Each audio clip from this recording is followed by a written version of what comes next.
NCAA game is awesome. If you're playing it, comment what team you're using below. Day 11 out of 30 in a row. Hey, yo. This isn't sports cards, but I've got so much love. 4,000 likes or loves in just 24 hours. Pulled this nonsense from years back out of my mom's old kitchen that I'm replacing. McDonald's 1995.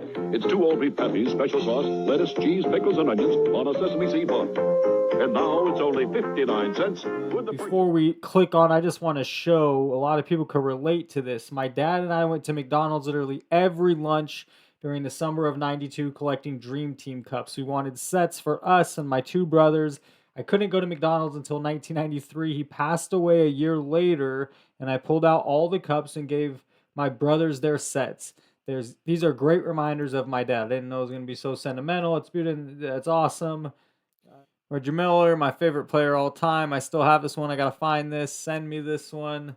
Who else do we have? Larry Bird.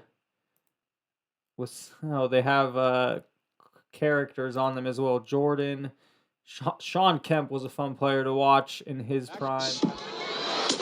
Oh, my goodness. The backboard alley-oop. Against Purvis Ellison, gets him off his feet, and goes power play to the... Sean Kemp will give it up. Oh! Look out. Look out. Ewing.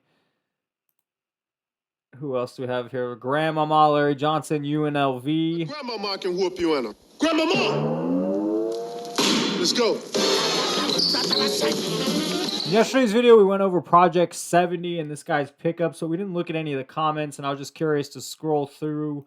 Can you read this? Yes, you can. I picked this up a little while back, one of my favorite PC cards, and that's the Venom card I saw where yesterday I was kind of like dogging the Mickey Mantle a little bit in my head or maybe out loud, but compared to this, it's freaking awesome. I mean, that is a cool looking card. So Topps got 51 different artists and commissioned them to do renditions of 20 baseball cards. You can expect randomly inserted rainbow foils that are numbered to 70, and then the one-of-one gold frames, that one right there, pretty nice. And then you can also get artist proofs numbered to 51. If you didn't watch yesterday's video, one artist creates 20 cards. They get to pick the player and what kind of, their art. And they pick 20 cards. It's available for 70 hours on Topps.com on this Project 70 stuff. And then it's not available again. And the print run is shown afterwards, after the 70 hours. So whatever final print run there is, which is uncommon. It's not like Prism cards or just Topps bases telling you the exact number print run out there. So I guess it's all kind of art. It's not just that. That must have been that one artist that created that Venom style art, because it's just all different types of art. Here's a Snoopy looking stuff with Shohei Ohtani and Dave Winfield.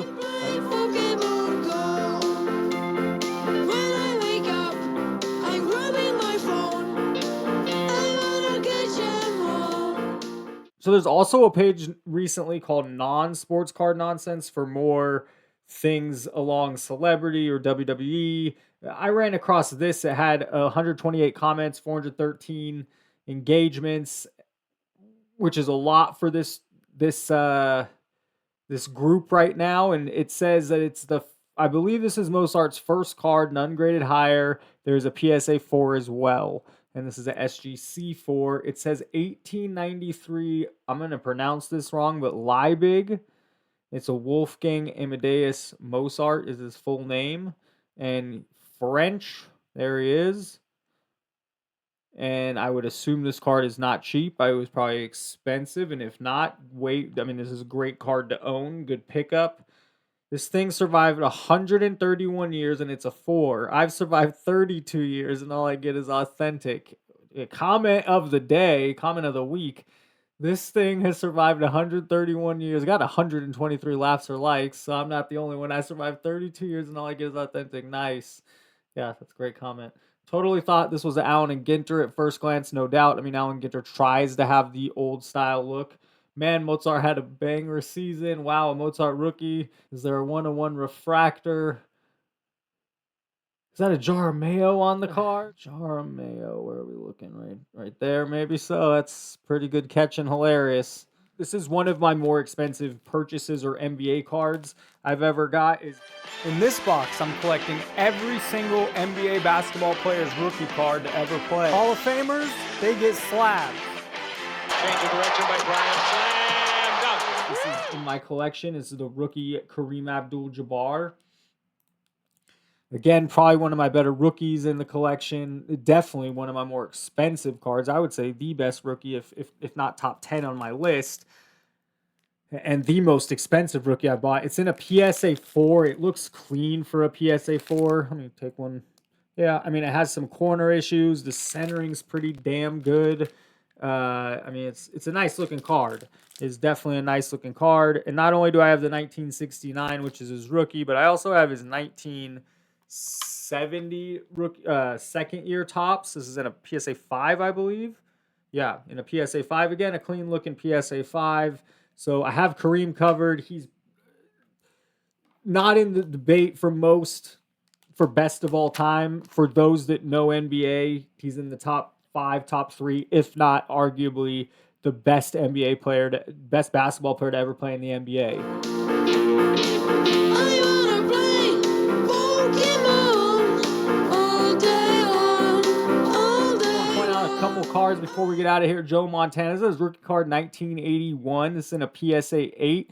This is not low pop count. He's after Tom Brady, maybe Peyton Manning or a few others. I mean, he was the guy. He's the best quarterback of all time outside. He's in the conversation at top 5, and for the longest time, he was number 1. Now, again, in a PSA 8, there's 9,000 copies, so it's not rare by any means, but the demand shows. I mean, even though there's a lot of supply, the demand is high, and that's why the card's at $375. And as we move into PSA 9 or 10, it becomes really less attainable, because in a PSA 9, it's not 9,000. There's only 2,000. Still relatively high pop count. Again, the demand for a Joe Montana rookie card, $1,800 for the PSA 9. And then you can only imagine. Go ahead, guess now. What do you think the PSA 10 is going to sell for? I guess you could take, I'll leave you with some drama here. What do you think the pop count will be for a PSA 10 Joe Montana rookie card? And what do you think the price will be sold? Comment below right now. Pause the video if you can. If you're in the comment section, it also helps the algorithm and more people to see this and grow the show and channel. But for the PSA 9's 1,800, there's 2,000. We looked at the PSA 8 just to hold the suspense and get you to pause again and comment below. The PSA 8 is $375 with 9,000 of them.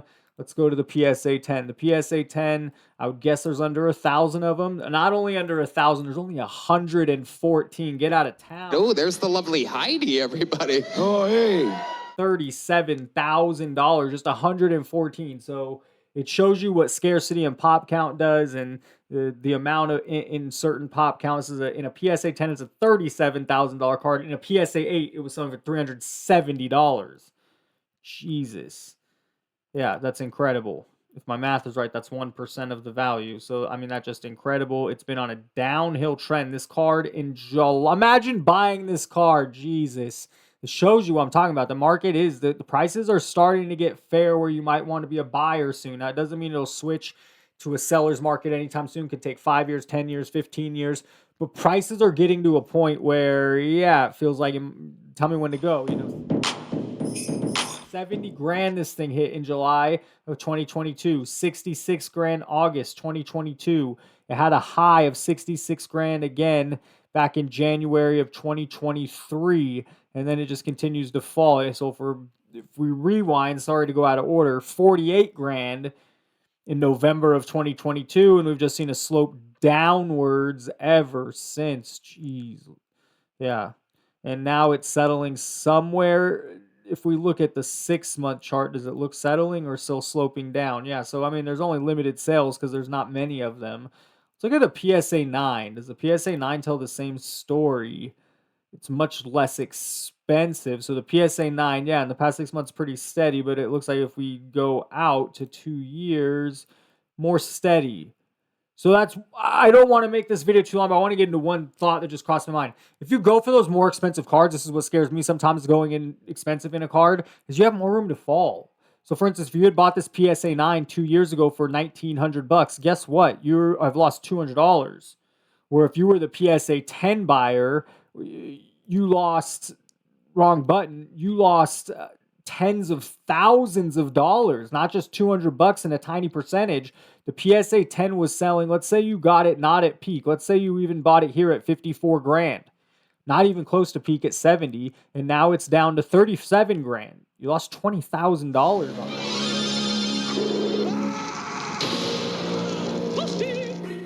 I'm coming in. The man's in trouble. I'm gonna show you how great I am. This man is a psychotic. So he's great. So sometimes you want that PSA 10, you want to have the best card, but you also have more room to fall. Scary. That kind of leads me to, I'm going to save this next one for tomorrow. We'll take a look at all the different Charizard cards that have some value, because everyone knows obviously the first edition or $19.99, but what else do these things sell for? I'm back. I play Pokemon Go every day. I play Pokemon Go. I play Pokemon. Hit the like button if you enjoyed this. Comment below. It always helps the algorithm. Tell me what rookie card in my collection, what player you want to see next. I'm digging through and I don't know who to show. So tell me, and I'll see if I have the card in my collection, and I'll show you who represents or what card represents that player in the collection. Have a great day. Thanks for watching.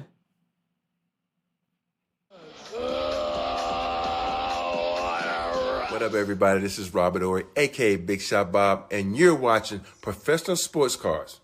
Hey, by the way, go buy my rookie card.